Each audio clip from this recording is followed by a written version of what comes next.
16 pregnancy കഴിഞ്ഞു. ഇപ്പോൾ ഞാൻ 12ാമത്തെ പ്രഗ്നൻ്റാണ്. എനിക്ക് നിലവിൽ 7 മക്കളുണ്ട്. അതിൽ 5 പെണ്ണും 2 ആണും.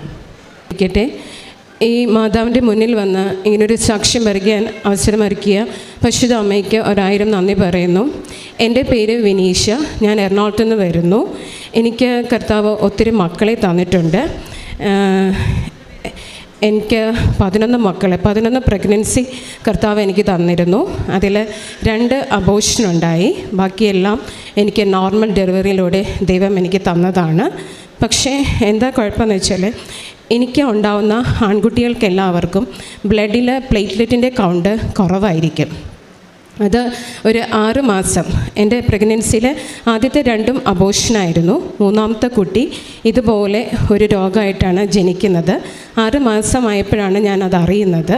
നമ്മൾ അമൃത ഇലൊക്കെ കുറേ കൊണ്ടുപോയി, അവസാനം വെല്ലൂർ കൊണ്ടുപോയി എല്ലാ ട്രീറ്റ്മെൻറ്റും നോക്കി. പക്ഷേ പ്ലേറ്റ്ലെറ്റ് കുറയുന്ന പല കാരണങ്ങളുണ്ട്. പക്ഷേ എൻ്റെ മോൻ്റെ കേസിൽ മാത്രം അതിന് മെഡിസിൻ ഇല്ലായിരുന്നു. ഭയങ്കര ദയനീയമായൊരവസ്ഥയായിരുന്നു എൻ്റേത്. കാര്യം കുഞ്ഞു കുട്ടിയാണ്, വേദനാജനകമായ പ്രോസസ്സാണ് എല്ലാം. 3 ബോൺ മാരോ ചെയ്തു. അങ്ങനെയെല്ലാം കിടന്നുപോയി. 3.5 വയസ്സുള്ളപ്പോൾ എൻ്റെ മകൻ മരിച്ചു പോവുകയും ചെയ്തു. അങ്ങനെ ഇരിക്കെ എനിക്ക് ബാക്കി മക്കളെ തന്നു. ഈശോ തന്ന മക്കളെ എല്ലാം സ്വീകരിക്കാൻ ഞാൻ തയ്യാറാണ് എന്ന രീതിയിൽ ഞാൻ എൻ്റെ ജീവിതം കണ്ടിന്യൂ ചെയ്തു. ഞാൻ ഒരു എൻജിനീയറിംഗ് കോളേജിൽ പഠിപ്പിക്കുന്ന ഒരു അധ്യാപികയായിരുന്നു. ഞാൻ ജോലി വേണ്ടാന്ന് വെച്ചു. ഈശോ തരുന്ന മക്കളെ സ്വീകരിക്കുക എന്നുള്ളതായിരുന്നു എൻ്റെ ആഗ്രഹം. അങ്ങനെ കണ്ടിന്യൂ ചെയ്തു. എനിക്ക് മക്കളുണ്ടായി.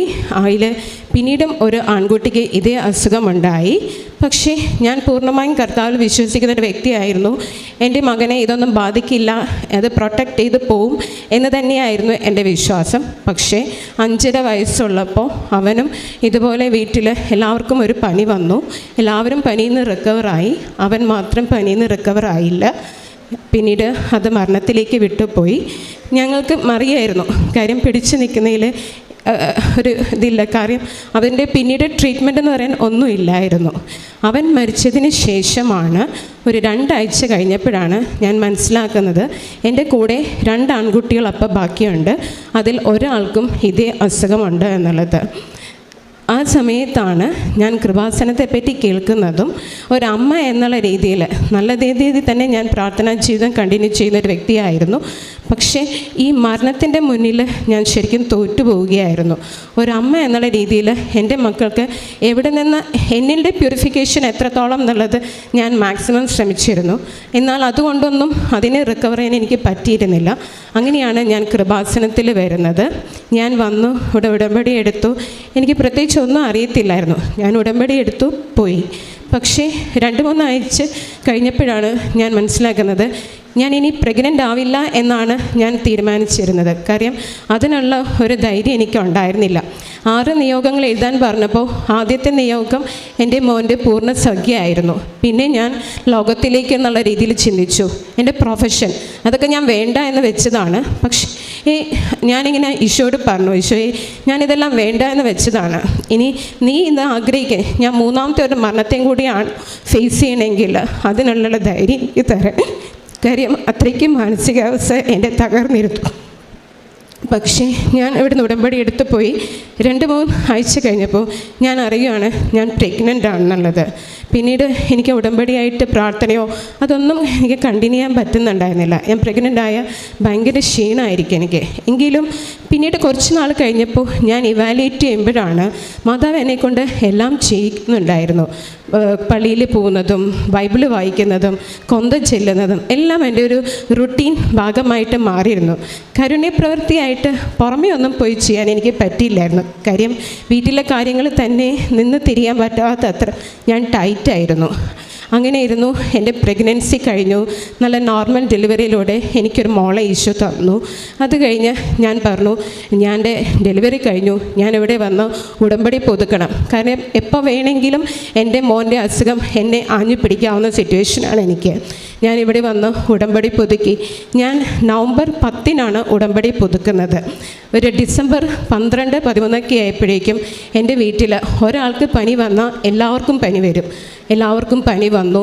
ഞാൻ ഈ അസുഖം എന്ന് പറയുന്ന കുട്ടി മാത്രം പനിയിൽ നിന്ന് റിക്കവറായില്ല. അവൻ്റെ ബോഡി മുഴുവൻ നീര് വന്ന പോലെ വീർക്കാൻ തുടങ്ങി. ശരിക്കും പറഞ്ഞാൽ ഞാൻ അച്ഛൻ്റെ യൂട്യൂബ് ചാനൽസൊക്കെ കാണൽ കുറവായിരുന്നു. കാര്യം എനിക്ക് മൊബൈൽ ഫോണൊന്നും യൂസ് ചെയ്യാനേ പറ്റാറില്ല. ഞാൻ ഫോൺ പോലും ഉപയോഗിക്കാറില്ല. എൻ്റെ വീട്ടിലത്തെ സിറ്റുവേഷൻ എനിക്ക് അങ്ങനെയാണ്. അന്ന് രാത്രി കാര്യം മോനെ ഹോസ്പിറ്റലിലേക്ക് കൊണ്ടുപോയ പഴയ ജീവിത ചരിത്രം തന്നെ ഞാൻ കാണേണ്ടി വരും. അതിനുള്ള ധൈര്യമില്ല. അപ്പോൾ ഈ പനിയിൽ നിന്ന് എങ്ങനെയെങ്കിലും ഒന്ന് റിക്കവർ ആയാൽ എൻ്റെ മോൻ രക്ഷപ്പെടും എന്നുള്ളതായിരുന്നു എൻ്റെ ചിന്ത മുഴുവൻ. അന്ന് രാത്രി ഞാനിങ്ങനെ ടി വിയിൽ കൃപാസനത്തിൻ്റെ ഇത് വെച്ചു. എൻ്റെ മോൻ തളർന്നിരുന്നേച്ച മോൻ പെട്ടെന്ന് എണീറ്റ് സന്തോഷത്തോടെ ഇരുന്നു. അപ്പം ഞാൻ വിചാരിച്ചു ഇന്ന് രാത്രി ഞാൻ എൻ്റെ ഇത് നൈറ്റ് വിജിലാക്കി മാറ്റും. കാര്യം എൻ്റെ മോന് വേണ്ടി പ്രാർത്ഥിക്കാൻ ഇന്നൊരു ദിവസം മാത്രമേ ഉള്ളൂ. ഇവർ ഉറങ്ങാതെ എനിക്കൊരിക്കലും സ്വസ്ഥമായിട്ടിരുന്ന് ഇത് അറ്റൻഡ് ചെയ്യാൻ പറ്റത്തില്ല. ഞാൻ എൻ്റെ ടി വി എടുത്ത് എൻ്റെ റൂമിൽ കൊണ്ട് വെച്ച് എൻ്റെ മക്കളെ കിടത്തി ഉറക്കി. ഞാൻ അന്നത്തെ രാത്രിയാണ് ആദ്യമായിട്ട് അച്ഛൻ്റെ ടോക്ക് മുഴുവനായിട്ട് ഭക്തിയോടെ കേൾക്കുന്നത്. ഞാൻ 2-3 സാക്ഷ്യങ്ങളും അന്നത്തെ ദിവസം കേട്ടു. അന്ന് രാത്രി മുഴുവൻ ഞാൻ ഈ യൂട്യൂബ് ചാനലും ഈ അച്ഛൻ്റെ ടോക്കും ആയിട്ടിരുന്നു. അപ്പോൾ അതിൽ പറയുന്ന കുറേ കാര്യങ്ങളുണ്ട്. ഓരോരുത്തരും സാക്ഷ്യം പറയുമ്പോഴേക്കും ഞാൻ ഉടമ്പടി എടുത്തിട്ടുണ്ടല്ലോ, പിന്നെ എന്തിന് പേടിക്കണം? അതെന്നെ ഭയങ്കരമായിട്ട് സ്ട്രൈക്ക് ചെയ്തു. ഞാനും മനസ്സിൽ പറഞ്ഞു ഞാൻ ഉടമ്പടി എടുത്തിട്ടുണ്ടല്ലോ, പിന്നെ എന്തിന് പേടിക്കണം?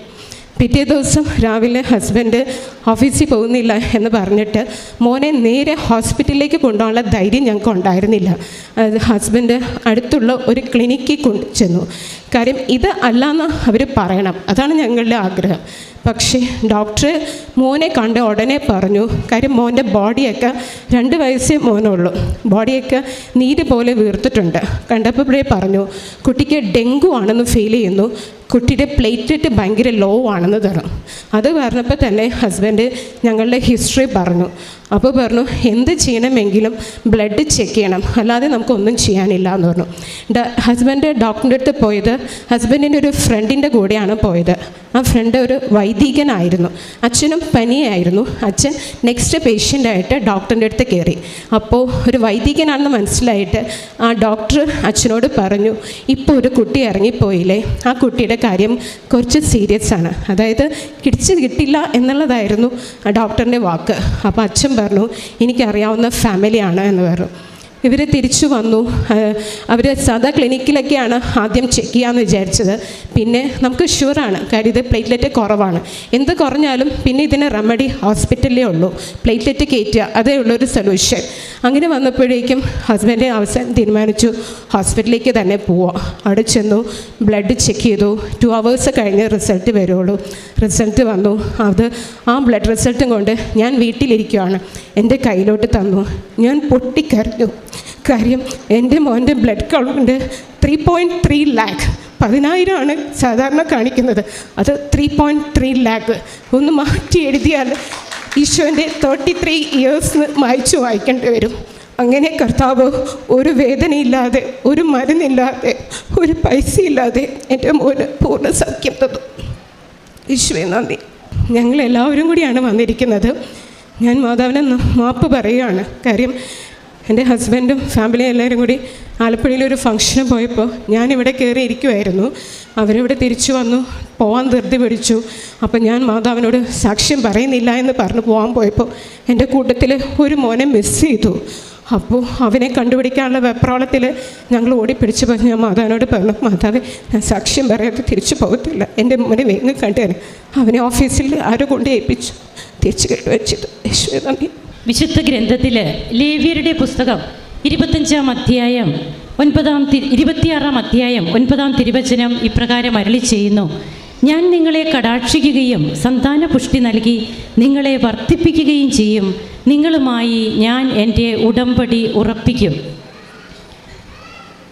തനിക്ക് മക്കളെ നൽകിയ ദൈവത്തിന് നന്ദി പറയുന്ന ഒരമ്മയെയാണ് നാം ഇവിടെ കാണുക. 11 മക്കളായിരുന്നോ? എനിക്ക് നിലവിൽ 7 മക്കളുണ്ട്. അതിൽ 5 പെണ്ണും 2 ആണും.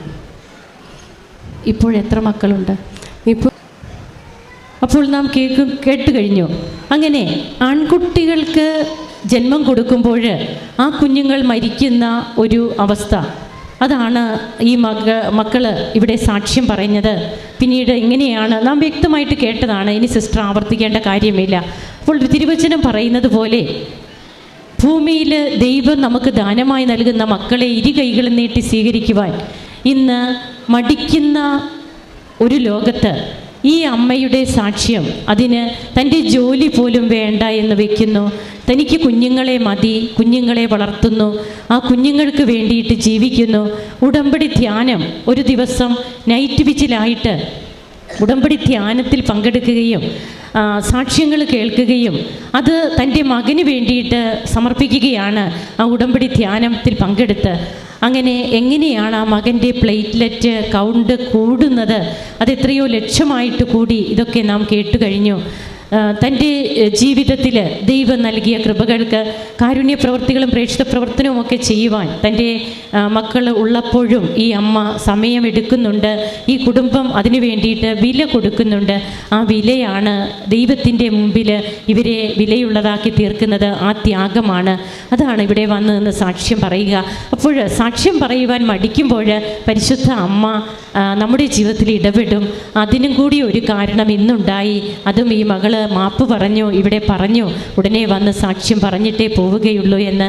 അങ്ങനെ മകനെ കണ്ടുകിട്ടിയ സന്തോഷവും ഇവിടെ വന്ന് സാക്ഷ്യം പറയുവാൻ തനിക്ക് ലഭിച്ച സാഹചര്യങ്ങളും എല്ലാം കൂട്ടിച്ചേർത്ത് ദൈവത്തിന് നന്ദി അർപ്പിക്കുന്ന ഈ കുടുംബത്തോടൊപ്പം നമുക്കും കരങ്ങളടിച്ച് ഈശോയ്ക്കും അമ്മയ്ക്കും നന്ദി പറയാം. ദൈവത്തെ മഹത്വപ്പെടുത്താം, ആരാധിക്കാം. യേശുവേ നന്ദി, യേശുവേ